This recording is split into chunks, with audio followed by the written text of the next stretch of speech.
This is the 2014 Porsche Panamera, and I've come 1,000 miles to Oregon to drive it. And if you're like me, you're looking at the new Panamera going, that looks just like the old Panamera. And I agree, it totally does, until you start looking close. They gave it new front and rear bumpers, headlights, taillights, side skirts, and they've changed the angle of the rear window a bit, so now you can see even less than before.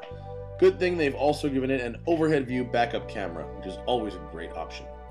There are a bunch of new engine choices as well. There's a twin-turbo V6, which replaces the V8 in the S model. The GTS keeps the V8, but gets a bit more power. And there's a plug-in hybrid that can go 20 miles on pure electric, and then when the battery dies, the gas engine comes on, and it can charge itself. And then there's the turbo, which gets a few more horsepower, a few more gadgets, and as usual, in press trim, carries a price tag bigger than its hindquarters. The base price of the Panamera Turbo is $141,300, but as you can expect, my tester isn't exactly base. Shall we? Carmine red, leather interior in black, retractable luggage compartment roller cover, thermal and noise insulated glass, electric roll-up sun blinds for rear compartment and side windows, sport design steering wheel, adaptive sport seats, carbon fiber interior, exterior packaging, high gloss black, Porsche Car Connect voice control system, telephone module, park assist with surround view, interior lighting package, LED headlights, Porsche dynamic light system, seat ventilation front and rear, lane departure warning, ceramic brakes, rear wiper, 20-inch Panamera sport wheel in black, adaptive air suspension including PASM and PDCC, steering wheel heating, adaptive sports seats, sport package, premium package plus, Burmeister audio package, door sill guards in brushed aluminum, preparation door sill guards aluminum, key case in leather, vehicle key painted, LED interior lighting package, destination charge, and taxes brings the total to $194,685. And if you are bad at math, let me tell you, there is a Boxster worth of options in that Panamera Turbo. Damn. Now before you start going crazy about what Porsche charges for some of these options, remember that they are just that, they're options. Rather than becoming angry about getting ripped off, just take a second to think about the ways that you can make a Panamera your own. The odds are you'll never see another one like it.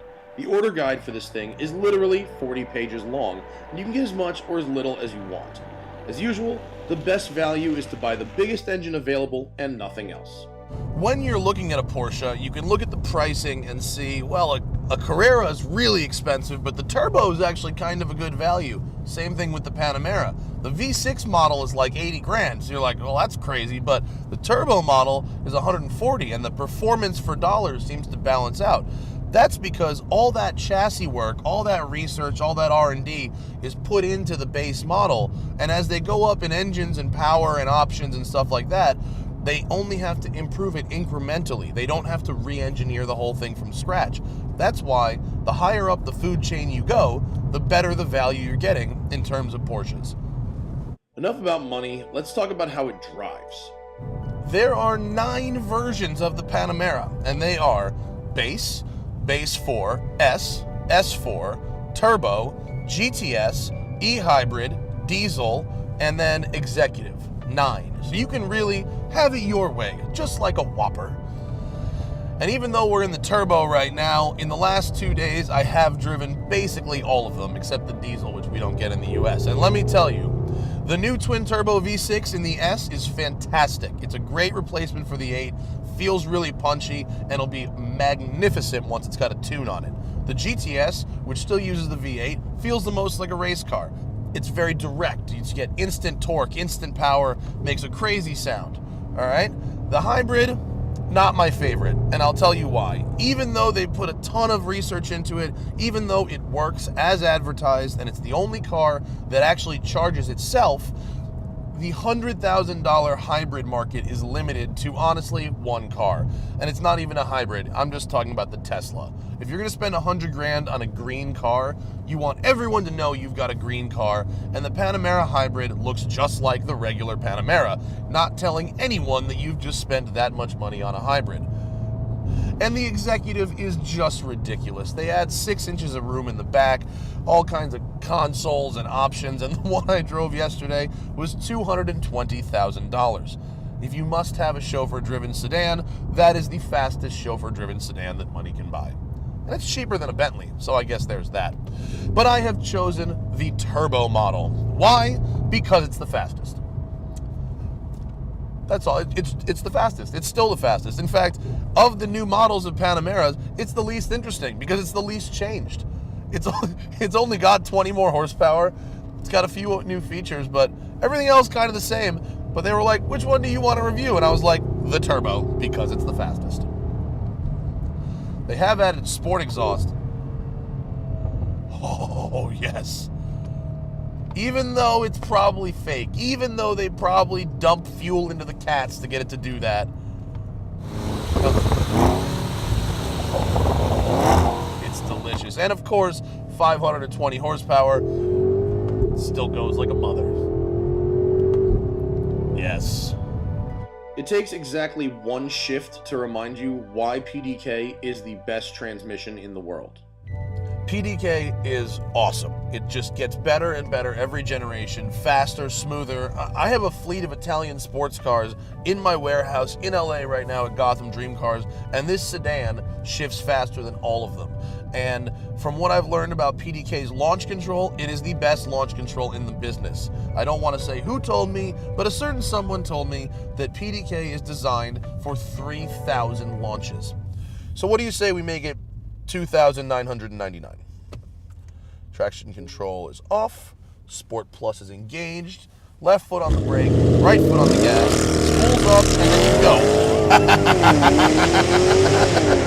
You have to do it in auto because it shifts out of first faster than you could do it. Oh, and that is miles an hour right there. Crazy. I love it.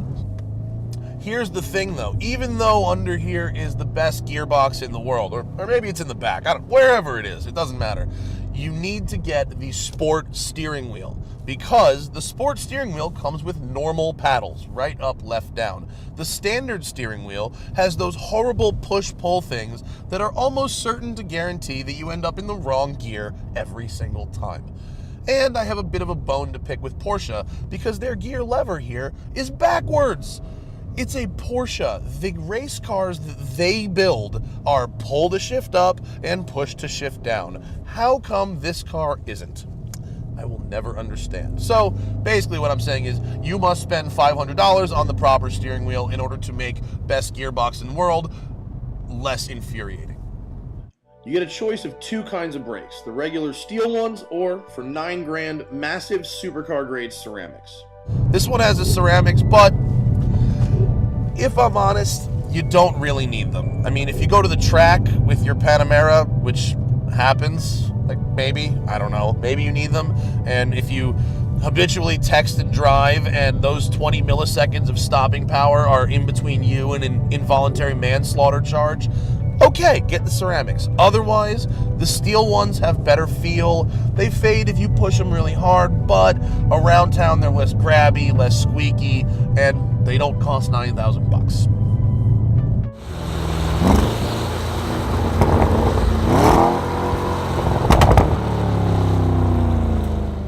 Now, the thing is, the Panamera Turbo isn't for everybody. It is literally a supercar and a daily driver in one. I mean, the all-wheel drive system, the twin-turbo engine, the transmission, the brakes, the tires, the suspension, that's all supercar-grade stuff. And when you buy one of these, you're buying the supercar and the daily driver, and you're paying for them both. A lot of people would say, well, I could just have a 5 Series daily driver and have a Porsche for the weekends.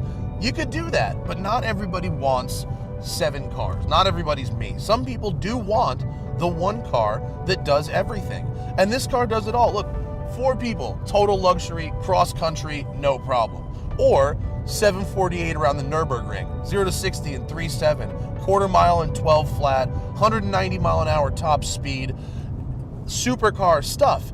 And you can do all that in a car that weighs as much as a Nissan GT-R with a Lotus 7 strapped to the roof. It defies physics. It defies your perceptions of what is possible in a sedan. And that comes at a price. Such is life. The Porsche purists might disagree with me, but I've always thought the Panamera works well with the brand. It works as a family hauler, it works as an executive saloon car, and it works as a sporty sedan. But most importantly, from the driver's seat of the 2014 Panamera Turbo, it works perfectly as a Porsche. I like having one of the world's best all-wheel drive systems because it seems to rain about every 9 seconds here. You never know what Oregon's going to throw at you. Oh, squirrel. Yes. That wasn't a yes for murder. That was a yes for survive. Gotta be careful what that was a yes for no murder. No squirrelicide today. Squirrelicide. Squirrelicide. All right. Anything else you want to say in car? Not really.